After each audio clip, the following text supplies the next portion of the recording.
Assalamualaikum warahmatullahi wabarakatuh. Perkenalkan, saya Nazila Safira dari semester 3B. Saya di sini akan mereview kembali materi pertemuan kedua Hukum Administrasi Negara dengan dosen pengampu Bapak Dr. Haji Dedi Mulyadi SHMH dan juga asistennya Bapak Dr. Randy Aridayandi SHMH. Review kali ini menjelaskan tentang pengertian HAN. Menurut Van Apeldoorn, HAN adalah keseluruhan aturan yang harus diperhatikan oleh para penguasa yang diserahi tugas pemerintahan dalam menjalankan tugasnya. Dan menurut Djoko Sutomo, HAN adalah hukum yang mengatur tentang hubungan-hubungan antara jabatan-jabatan dalam negara dengan warga negara. Istilah lain dari HAN adalah hukum tata usaha negara atau hukum tata pemerintahan sebagai terjemahan dari administratif reh.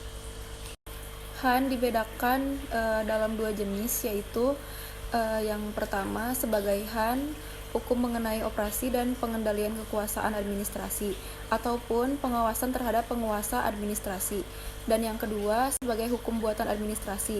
Maka HAN merupakan hukum yang menjadi pedoman dalam penyelenggaraan undang-undang. Menurut Prajudiatmo Sudirjo, HAN adalah hukum yang mengenai pemerintah beserta aparatnya yang terpenting, yakni administrasi negara.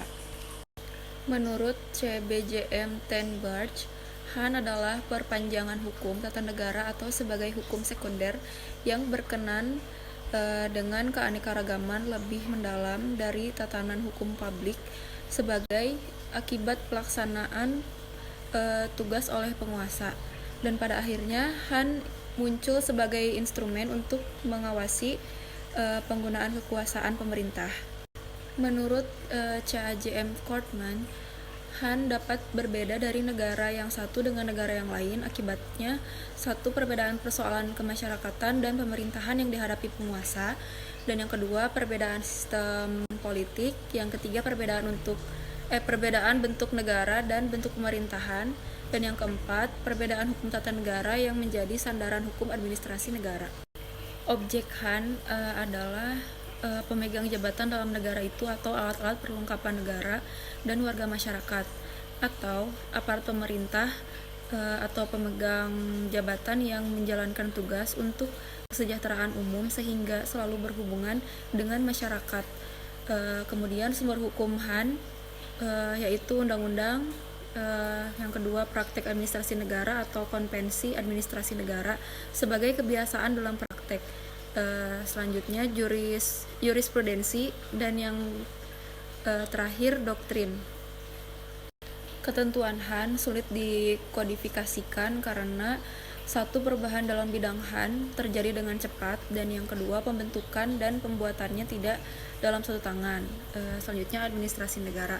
Menurut teori residu dari Utrecht, bahwa administrasi negara adalah badan eksekutif yang pada dasarnya menjalankan sebagian tugas-tugas yang tidak menjadi tugas legislatif dan yudikatif.